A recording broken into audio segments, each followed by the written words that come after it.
Come on in, Congressman Jim Renacci, Republican on the Tax Writing Committee. You heard what I had to say at the top of the hour. The Republican Party is not capable of governing at this point. That's why the president went with the Democrats. What do you say, sir? Well, what I've said all along is the biggest concern I have personally is we haven't followed regular order. When you don't follow regular order, you don't get input from members, and then members automatically turn on you when they get information at the last minute. I think you need to build consensus through regular order, hearings, all those things that we haven't done, and that's the fear I have.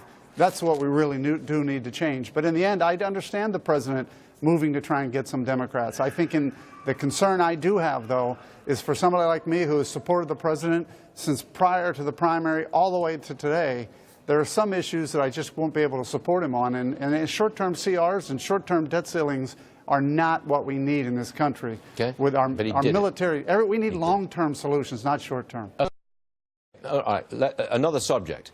The way the president has tilted towards the Democrats, I think it clears the way to some degree for a tax-cutting measure. What say you?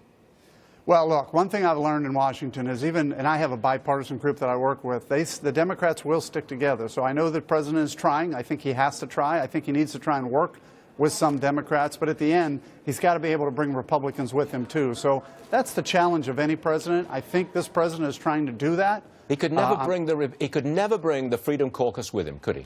I mean, they will always move the goalposts at the very last moment, say they were excluded from discussion, and they're standing on principle. Not good enough. He could never get the Freedom Caucus with him.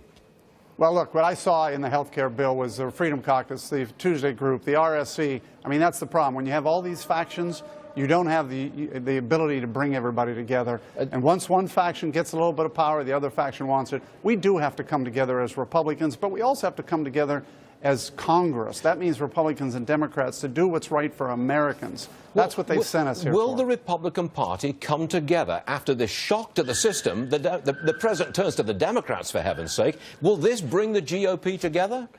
Well, look, again, Stuart, as I told you, for somebody who's been with the president from prior to the primary in Ohio all the way through today, I think it's going to hurt in some ways. Somebody like me cannot support this short-term position.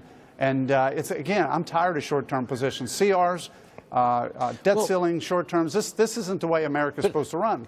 Congressman, in that meeting in the White House yesterday, Speaker Ryan wanted an 18-month extension of the funding of the government. He wanted 18 months.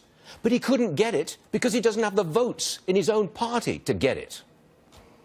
Well, I think what we really need to do is get back to regular order. Then we'll get the votes, because when everybody feels they have input in the situation, they're willing to come along with it. I said this all along. If leadership would just give us all one little pebble of sand to take to the beach, we'd all feel we're part of the beach. And I think that's the key. We've got to make sure that we're working together to move this forward. Okay. Congressman Jim Renacci, look, thank you very much indeed for joining us on what must be a very difficult day for Republicans, but we appreciate you being here anyway. Thank you, sir. Thank you very much. Thank you, Stuart.